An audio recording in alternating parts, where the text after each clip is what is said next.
There are many different ways in which we can get sick. For example, we can get the flu or the common cold. Both of these are caused by viruses, which infect humans and animals. Another viral disease that you may have heard of is measles.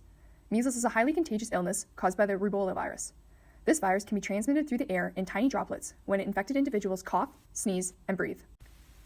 To help protect against measles, we have the very effective MMR vaccine, which has been used since 1971. Most people get this vaccine when they are very young, if it's available to them.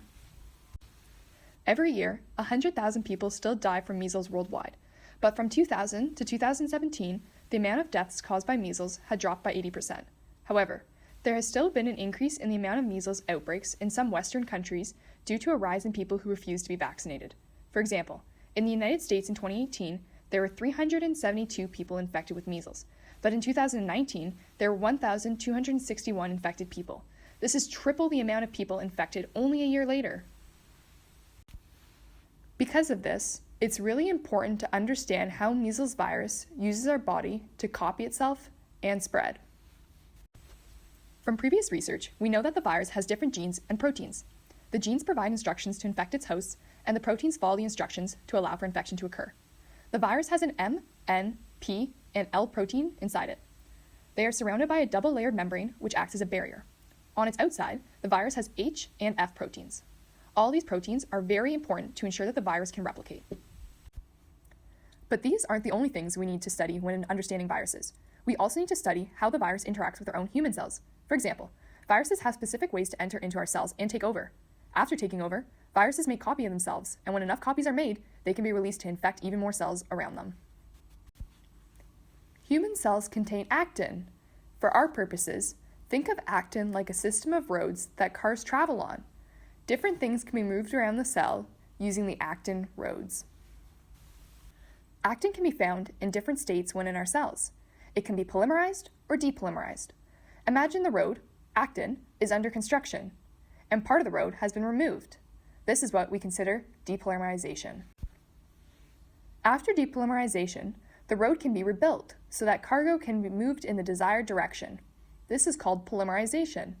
These actin roads help the cell know which direction to move in. They can be used to give the cell its shape and transport things. Viruses, like measles, can take advantage of our transport system to help them replicate. How, you might ask? We're glad you're wondering. Let's explain some exciting research. To investigate how the virus uses our actin, we can introduce drugs that change its structure and function to see what impact that it has on the virus. For example, cytokeratin D can depolymerize actin. If we think about what we just learned, depolymerization is like breaking apart a road. Cytokeratin D would be like the jackhammer that is used to break apart the road.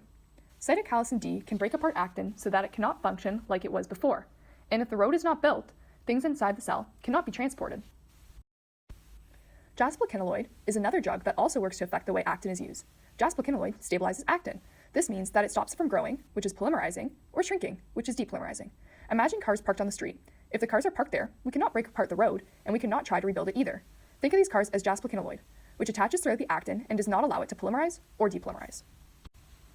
So what happens when we use cytokeratin D and jasplokinoid? Does it reduce the virus's ability to harm humans? Researchers found that when the drugs were given to infected human cells, less measles virus was released. Interestingly, the amount of virus being produced within the cells was not decreased. You might be asking, how is this possible? Is it because the drugs decrease the ability for the virus to produce proteins? Well, researchers looked into this, and they found that even though actin was disrupted when in the cell, enough viral proteins were still being produced. Therefore, this could not be the problem. Instead, researchers began to investigate if actin disruption had an impact on viral protein movement around the cells. Why might protein movement be important for the virus? Because if the virus's proteins can't get to a specific location in the cell, the virus can't assemble itself.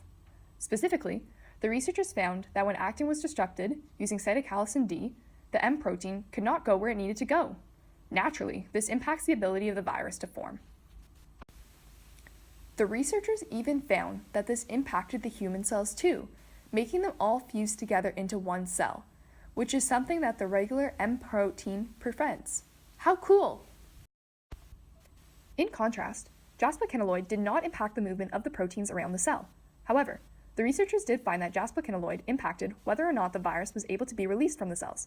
This means that stabilized actin is important for virus assembly and that the introduction of jasplokinoid impacted this. So, what did we learn from this video?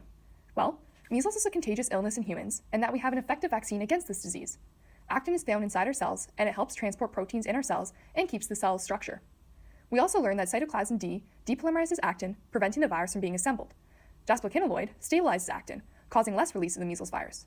In conclusion, measles virus needs actin from our cells to help it infect other cells in our body, and at different points in its assembly, it uses actin through different mechanisms.